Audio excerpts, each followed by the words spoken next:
안녕하십니까. 저는 뉴스핌의 이재창 정치전문기자입니다. 오늘은 국가 리스크가 된 정치 양극화, 과연 어떻게 풀 것인가 라는 주제로 특별 기획을 준비를 했습니다.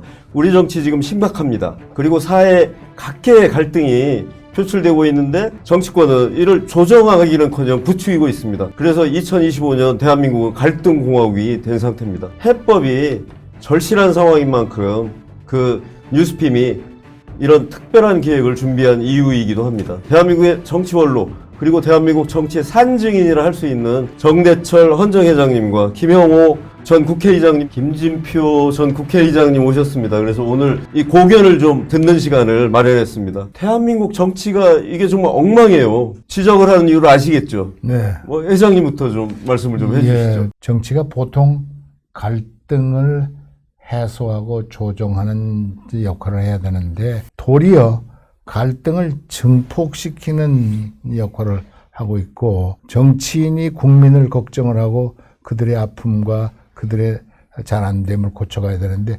국민들이 정치인들의 이 상황을, 정치 상황을 걱정하는 이런 상황같이 있게 돼서 대단히 걱정스러운 상황입니다. 정치 양극화, 정치에 의해서 양극화 현상이 드러났겠습니다만은 결국 우리 사회 전반이 지금 양극화 상태로 지금 말씀하신 것처럼 그야말로 내전을 방불케 할 정도로 이 사회적인 갈등, 대립, 정오, 분열이 이렇게 일찍이 심해 본 적이 없어서 나라가 이렇게 가다가 이게 제대로 지탱이 되겠느냐 하는 생각이 들 정도입니다. 그런데 핵심은 왜 이런 일이 생겼느냐, 여러 가지 양극화가 생긴 이유, 요인을 들 수는 있겠지만 결국 핵심은 정치인들이 이걸 저질렀다. 특히 정치인들이 왜 그러냐, 대통령 선거를 비롯해서 국회의원 선거, 오직 한 사람만 살아남는 그런 우리 제도 시스템을 가지고 있기 때문에 나머지는 다 적으로 돌려야 돼. 이런 우리 어떤 정치적인 근본적인 시스템이 변하지 않는 한은 완화되기는 어렵다 하는 생각이 듭니다. 정치라는 게 결국은 갈등 조정자 역할, 아까 회장님 말씀하셨지만 조정자 역할을 해야 되는데 지금 오히려 갈등을 부추기고 있어요. 하다 보니까 갈등이 더 심해지고, 그래서 이제 갈등 공화국이다 이런 얘기까지 지금 나오고 있는데요. 근본 원인이 뭘까요? 원인적인 전에도 예를 들면 양당 대표만 보습니다. 여당 대표는 야당 대표하고 악수도 안 하겠다. 야당 대표도요, 자기하고 생각을 달리하는 사람은 손보겠다. 표현은 좀 달리 했습니다만은, 그래서 양쪽이 다 이게 그냥 있는 해는 충돌이 불가피한 양당 대표가 그러니까, 그래서 상당히 이거 다루기가 어려워진 상황인데, 저는 근원적으로 한 서너 가지 생각을 합니다. 첫째는 민주주의의 기본 원칙인 서로 다를 수 있고 달라야 한다. 영어로 얘기해서 agree to disagree. 다원화된 사회를 전제로 해서 나가야 되는데, 남하고 다르다. 여당은 야당, 야당은 여당과 다르다는 것에 대한 인식과 이해가 부족해서 나하고 다른 것은 잘못된 것, 그들과 함께 더불어 나갈 수 있는 것이 쉽지 않다. 이게 똑같은 논리가 진영 논리도 마찬가지입니다.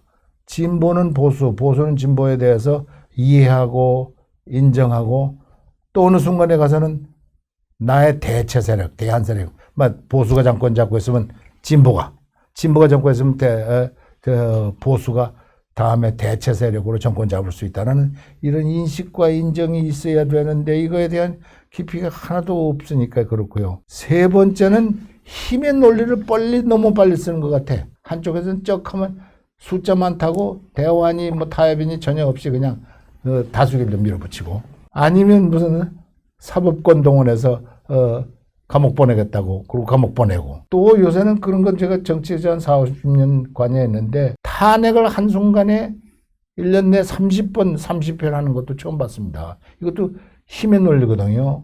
힘의 논리는 거의 마지막으로 써야 되는 건데 그냥 쉽게 써버리더라고요. 하나 더 들자면 대통령 책임제입니다. 전 대통령도 그랬고 이 대통령은 조금 나은 것 같아도 기본적으로 대통령의 궁극적인 책임을 하지 않고 예를 들면 야당 세력은 존재해서는 안 되는 세력 무슨 요새 표현하여 내란 세력으로 몰고 가는데 한번 계엄 잘못한 거 잘못됐어요. 그러나 그걸 그 순간적인 것을 계속해서 내란 세력으로 그냥 치부해서 이건 그들과는 같이 나갈 수 없다라고 하는 것은 좀 과한 거 아닌 건가 계속해서 해야 되는데 그래서 대통령의 책임이 지금이라도 대통령이 여야 정치를 풀어가야 할 궁극적인 책임이 있다 이런 생각이 듭니다. 대한민국은 우리 헌법상에서 엄연히 대한민국 민주공화국이다. 이게 헌법 1조 1항에 있는 정황인데도 불구하고 갈등공화국이 왜 돼버렸냐. 헌법 1조 1항의 정신과 실체를 지키지 않기 때문이에요. 우리 정 회장님 얘기를 그대로 인용해서 연장해서 얘기한다면 대한민국은 지금 민주도 아니고 공화도 아니야. 예? 민주주의도 제대로 못하고 공화정도 제대로 못하고 있어요. 그러니까 헌법 정신으로 돌아가야 되고 원칙에 충실해야 되는 거예요. 국민이 주인이다 하는 것이 민주주의인데 개딸만 주인이다. 이거는 민주주의가 아니에요. 예? 나를 지지하지 않는 사람은 적이다. 이거 어떻게 민주주의입니까? 이건 아주 민주주의 개념도 모를 뿐만 아니라 민주주의 공부가 제대로 되지 않은 사람들이 지금 정치를 하고 있기 때문에 이런 거고. 또 공화라는 게 뭐지? 로마 시대 때부터 레스푸브리카, 공공의 것, 우리 모두의 것은 뭐냐? 우리가 함께 지켜나간다. 공공의 것을 함께 지켜나가. 이게 공화주의인데 잘못된 민주주의에 의해서 민주주의를 주장하는 민주화 세력들에 의해서 그 사람들 민주주의의 이념도 개념도 모르고 민주화를 떠들었죠.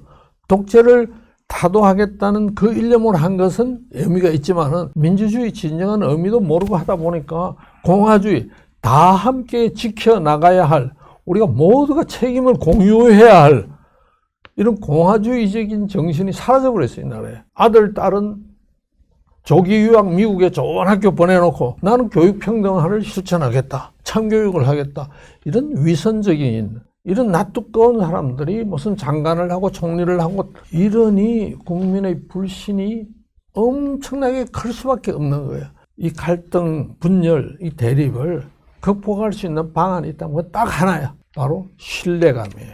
더 강조하자면은 신뢰를 보여주기 위해서 솔선수범하라. 이렇게 얘기하고 싶어요. 신뢰가 전혀 없어졌다는 우리 김 의장 말씀에 대해서 지극히 동조하면서 잘못된 것이 아니고 이해할 수 있고 대안 세력이 될 수 있다는 인정과 이해 폭을 넓혀야 된다. 그다음에 국회 정치에서의 극한 대결 정치에서 그 힘의 논리를 가능한 정치권 지도자들이 하는 노름이거든요. 정치 지도자들이 좀 자제를 해서요. 그건 대통령과 좀 몇몇 정치 지도자만 좀 해도 조금 더 나아지리라고 봅니다. 그리고 아까도 또 다시 얘기하면 대통령의 노력이 제일 큽니다. 제일 효과적이고 대통령이 어떻게 했느냐에 따라서 맞아요. 맞아요. 그렇게 생각됩니다. 네. 그래서 대통령 중심제 내지는 대통령 책임제라고 하지 않아요? 그런데 대통령이 지난번에 야당 대표랑 만났어요. 아주 모양이 좋았어요. 대화의 정치가 복원이 되나 오래간만에 라고 기대했는데 그게 또 하루아침에 깨져버렸어요. 이렇게 해가지고 어떻게 신뢰가 형성이 되겠습니까? 신뢰가 없는데 무슨 대화가 되고 어떻게 정치가 복원이 되겠느냐. 대통령이 가장 앞장서서 이 갈라질 대로 갈라지고 불신이 누적될도록 누적되어 있는 이 사회에서 대통령이 신뢰 회복을 위한 첫발을 대통령이 내딛는다. 행동과 말이 일치하는 그런 모습을 대통령이 보여줘야 된다 하는 것을 그렇습니다. 참 주장을 좀 하고 싶어요. 그 정치 양극화가 이제 우리나라에서 참 심각한데요. 미국도 요새 이런 때문에 고민을 많이 하는 것 같아요. 하버드 대학교의 그 스티븐 레이츠키 교수가 데니엘 교수하고 함께 쓴 책 중에 어떻게 민주주의는 무너지는가라는 책이 있어서 그 좀 많이 읽혀서 제가 한번 보니까 민주주의가 무너지는 원인 그 두 가지가 대표적으로 꼽을 수 있는데, 하나는 상호관용이 없어진다. 서로 상대방을 없애고 죽여버려야 할 적이 아니라 국정의 미래를 같이 논의하는 파트너라고 하는 그런 인식이 기본적으로 점점 결여되어 간다. 이게 하나. 두 번째는 한마디로 제도적 자제가 없어진다. 법적으로 여당이 또는 야당이 각각 가지고 있는 권한이 있지요. 근데 그 권한을 바보 천치가 아닌 다음에 상대가 내가 다 쓰면 상대도 다 쓴다는 거 알잖아요. 그러면 되게 잘 나가는 민주주의에서는 10개의 권한이 있다 그러면 한 두세 개만 써보면 내가 다 쓰면 저 사람도 10개 다 쓰겠구나 하고 알 수 있는 거니까, 보통은 한 서너 개 써보고 거기에서 대화와 타협의 조건을 찾아서 대화로 해결을 하는 것이 이게 제도적 자제인데, 이 두 가지가 미국에서도 그렇고 우리나라에서도 그렇고 이제 없어져 가는데, 여기에 가장 이제 미국이나 우리나라나 불을 부은 것이 소위 레가시 언론이 이 유튜브와 같은 이 소셜 미디어가 개인 우리 정보 입수와 또 자기 의사 표현에 아주 보편화된 수단으로 바뀌면서 레가시 언론이 전혀 그 역할을 못하고, 유튜브 같은 것이 알고리즘으로 검증되지 않은 사실을 사실인 것처럼 확대 포장하는 확증 편향을 불러일으키고, 이것이 팬덤 정치를 만들고, 이것이 우리 대한민국의 특수한 여건인 남북 간의 전쟁을 하고 동족 간의 큰 살상을 일으킨 전쟁을 겪었던 것 때문에 봉합되기 어려운 이 진영의 문제를 계속 증폭시키는 역할을 하고 있다. 이렇게 저는 생각해서 결국 여러 가지가 있지만 대화와 타협을 통해서 우리 정치를 미래로 가게 만들려면 모든 책임은 정치인들에게 있으니까 정치인이 앞장서서 노력해야 되지만, 우리 언론도 또는 무엇보다 국민들이 정치에 관심을 갖는 이유가 나라가 잘 되기 위한 것인데, 그러면 대화와 타협을 통해서 정치가 이루어지고 실천돼야 되는데, 그렇게 되도록 하려면 맹목적으로 어느 팬덤에 가입해 갖고 수박론정에 빠진다든가 이렇게 되면은 민주주의에는 해악만 더 가중시키는 거지, 민주주의 발전에는 전혀 도움이 안 된다는 점에서 우리 모두가 한번 깊이 생각해야 되고, 그러기 위해서는 이런 류의 토론이 레가시 언론이 앞장서서 더 자주 해줘야 된다고 생각합니다. 그 민주주의는 어떻게 붕괴하는가, 그 책 내용에서 이제 여러 가지 의장님 말씀하셨지만 그 지적을 했는데, 그게 이제 사실은 미국 정치를 비판하면서 이제 쓴 책인데, 그 조건에요 훨씬 많이 해당되는 나라가 우리나라는 맞아. 한 10가지를 들면 미국은 서너 가지, 우리는요 한 6가지가 해당된대요. 그래서 우리가 굉장히 지금 민주주의 시스템 자체가 무너지기에 취약한 맞아. 그런 상황이라고 이제 그 글 쓴 저자들은 사실 그걸 의식하고 쓴 건 아닌데 읽는 우리가 볼 때는 그게 훨씬 더 심각하더라. 그 근본 이유가 두 가지가 있는 것 같아요. 왜냐하면 하나는 아까 말씀드린 동족 간에 남북 간에 이데올로기를 달리하면서 전쟁을 해서 서로 많은 살상자를 냈다는 그 전쟁의 기억. 두 번째는 대한민국이 2차 대전 이후 세계에서 가장 변화가 빠른 나라였거든요. 그러면 변화가 빠르면 갈등이 커질 수밖에 없습니다. 고속성장 과정에서 생기는 많은 사회적인 갈등의 증폭, 이런 것들이 지금 사회자께서 지적하신 것처럼 민주주의의 위기를 가속화시키는 것 같다 생각합니다. 정치 문화하고도 좀 관련이 있을 것 같아요. 국정감사 끝나고 나면 여야 의원들이 어울려서 그 소주 한 잔도 했고요. 소주 많이 했죠. 많이 했지.